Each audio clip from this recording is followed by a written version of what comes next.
السلام عليكم ورحمة الله وبركاته daawadayaasheeda qiimaha qayaalo meel kasta joogtaan kusoo dhawaada shabakada wararka ee Sela 24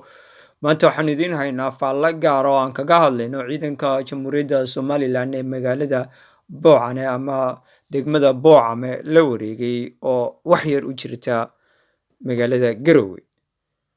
ciidanka Jamhuuriyadda Somaliland laga soo bilaabo ilaa 2007 kolba magaalo ayay ka qabsanayeen Puntland barbilowgii ay Puntland la aasaasay waxay ku salaysay xadkeeda iyo xuduudaheedaba qabiil ama bahwadaag iyadoo tidhi inta beeshaasi degan tahay ayaa ah deegaanka Puntland ama maamulka Puntland sidoo kalena Somaliland 91kii iyaduna waxay ku salaysay xuduudaheeda iyadoo raacaysa xariimihii gumeystihii Ingiriisku uu sameeyay xuduudahaas oo dhammaan laga wada aqbalay Afrika markii ay Afrika iska kicisay gumeysigii ku soo duulay ee Paris ka soo duulay haddaba bal waxaanu eegaynaa waa maxay sababta ay Somaliland ilaa 2007 iyo 2022 oo ah maanta aynu joogno ay kolba meel ugala wareegaysay Puntland iyadoo aanu dhiig badan ku daadan marka laga reebo Tukaraq su'aasha waxa inooga jawaabaya bal waxaanu dhageysan doonaa taliyaasha ciidamada Somaliland iyo taliyaha ciidanka militariga ee Puntland inkastoo aynu ognahay dadka Soomaaliyeed meel kastoo joogaanba inay yihiin dad walaala ah laakiin waa maxay sababta keentay in ciidamada Somaliland kolba ay deegaan ula wareegaan iyagaan wax xabadi ku dhicin ilaa 2007 deegaamada ay Puntland kala wareegeen Somaliland maxaa ka dhacay Somaliland maxay ka geysatay faldambiyadii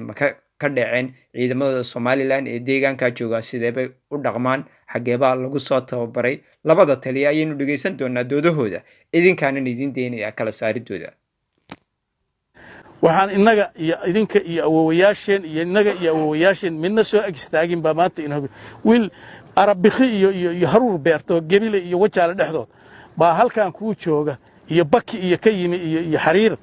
baa halkan ku jooga wuxuu ku leeyahay unaday halkan kugu xukumi dalka Ingiriis baa leh Ingiriis baa dalkaaga adaa leh warma Ingiriis dalkayna hal dalkayga si marka waxa la rabaa qiyam inaynu yeelano values inaynu Garowe 50 kilomitir bay noo jirtaa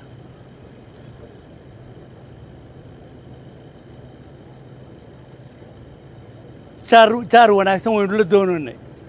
haddii la istixgelinayo inaan jaar wanaagsan oo barnaamijka uu ka dhaxeeyo way ahayd